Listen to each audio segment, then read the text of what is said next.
In my experience, 90% of shots that go wrong, and by that I mean they miss their intended target, occur with this muscle group right here. It is poor trigger control or poor management of your trigger. So one of the first things that you need to wrap your head around is the concept of a surprise break or a surprise shot. And that should not be confused with getting ready to shoot a weapon and when it goes off, it scares you. It's not an accidental shot. What I mean is when you start to apply pressure to the rear on your trigger, whether it's the MPR or the AR platform, you are intending to shoot, but you are not trying to anticipate when the gun is actually going to go off, because what you're focusing on is holding your sights on the target. Trigger control, the farther away, the longer the distance that you are taking a shot is even more critical. Up close, you can get away with a lot of slop, but at distance, to truly be accurate, you have to manage your trigger control and that maintenance of the trigger pull. So if you're going to practice this, which I highly recommend that people do, another word for this is called dry firing, is obviously ensure that your weapon is unloaded. So you'd remove the source of the ammunition, lock the bolt to the rear, visibly inspect the chamber to make sure that it's empty, and at this point, you're okay to start practicing your trigger control and dry firing. There's two ways to send the bolt home. You can push the bolt release, or if it's locked to the rear on an AR type platform, you can also pull the charging handle all the way to the rear, give it a little bit more of a pull, and let go of it. Either way, the bolt comes forward and your trigger mechanism has reset, which will allow you to dry fire. This weapon has a safety selector. Obviously, you're going to need to put it on the firing configuration. And by doing so now, when you pull the trigger, you will hear the firing pin go forward and engage. Placement of the finger on the trigger. What I advise people to do is split on your index finger the first pad. Split that in half and place that onto the actual trigger mechanism itself. I don't want to see just the very tip of the finger, and I also don't want to see the majority of the digit all the way through. This is the most sensitive portion of your finger, and you want that touching firmly or in good contact with the trigger itself. So once you can find that grip, when we go back to that theory of surprise break, you place your finger on the trigger, and on this trigger, for this particular weapons platform, you can see that the trigger moves slightly. So there's a little bit of slack in this trigger mechanism. Before getting ready to shoot, or before preparing to actually pull the trigger to fire a round, I'm going to place my index finger on the trigger itself, and I'm going to remove that slack from the mechanism. I'm not applying a bunch of pressure to the rear. I'm simply taking that pressure, or enough pressure to remove that slack, and any additional pressure that I use with my finger is going to be applied to the trigger mechanism, which is going to be applied to the sear inside of the weapon, getting ready to fire the weapon itself. So I take the slack out. I'm on that back wall of the trigger. I slowly start to apply pressure, incrementally, slowly, slowly, slowly, slowly, slowly, and eventually the trigger fires.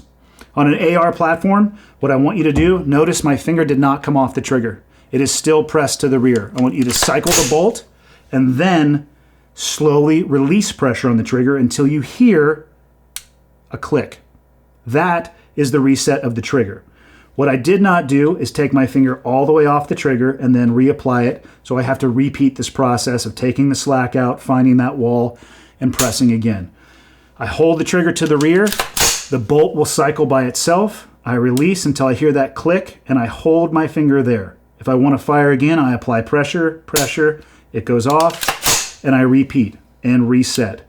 That trigger maintenance and management, if you are into competition shooting, that's one of the number one things that you can do to increase your speed and accuracy. So for one, you're shortening how much your finger has to move, and two, you are applying the minimum amount of effort and pressure to reset the trigger and then fire the weapon again. Number one mistake you see with people when they come to a weapon system is anticipation. And what that looks like is they will, even if they apply that a little bit of pressure first, what they're waiting for, either due to anxiety or they don't like the noise, but they know it's getting ready to go off and they don't have the patience to slowly pull, and they go now. And that drives your gun low and to the left. It is the most common marksmanship error on both pistol and rifle. Anticipation of the shot as opposed to slowly applying pressure and waiting for that surprise break. Switching over to the MPR, exact same concept. If you're going to dry fire a precision rifle, which I highly recommend that you do, same theory. Remove the source, open the bolt, make sure that the chamber is empty, bring the bolt forward, and now you are ready to dry fire. You'll often hear people say dry firing is bad for the weapons. Those people don't know what they're talking about. The firing pin is designed to go forward and backwards. The recoil spring guide on these AR platforms, it's designed to cycle. So dry firing your weapons, no damage whatsoever to the platform, and a definite enhancement to your shooting ability. Remove the source, make sure it's empty, the bolt comes forward, and exactly what I talked about on this AR platform we would use for the MPR. The difference that you're going to notice here is when I switch this to fire and I place my finger on the trigger, there is no slack whatsoever. These MPRs come out of the box with a 3-pound trigger, and I would say anything from 2.5 to 4.5 pounds would be considered a match trigger, and they are very light. If you're used to a trigger that you have to pull on really hard to get the weapon to fire, you might be shocked at how much effort or how little effort is required to get this weapon to fire. Put the weapon on fire with your firing hand. Same pad of the finger that I was using for the AR. Place it on the trigger of the MPR and slowly start applying pressure to the rear. Pull, pull, pull, pull, pull. Again, what I don't do when the weapon goes off is have my finger come flying forward. One thing you will have to do on the MPR though is release the trigger to reset the firing pin. You will often see people on precision rifles bring the bolt all the way up and pull the bolt all the way to the rear, bring it forward, and then replace their finger on the firing on the trigger itself because they have reset the internal of the bolt carrier group. What you may not realize, and something that'll save you time, is if you repeat this process and slowly pull the trigger to the rear, all you actually need to do on a bolt action rifle is bring it straight up and then bring it straight down. That's actually enough to reset the firing pin, and you can save some time when it comes to dry firing. And you can get used to how much pressure you need to apply, allow it to surprise you when it goes off, reset, and you can continue that process as much as you want to. And those are the 4 fundamentals that I think anybody can focus on, regardless of weapons platform, that will immediately increase their ability and develop a long-term foundation for weapons handling skills.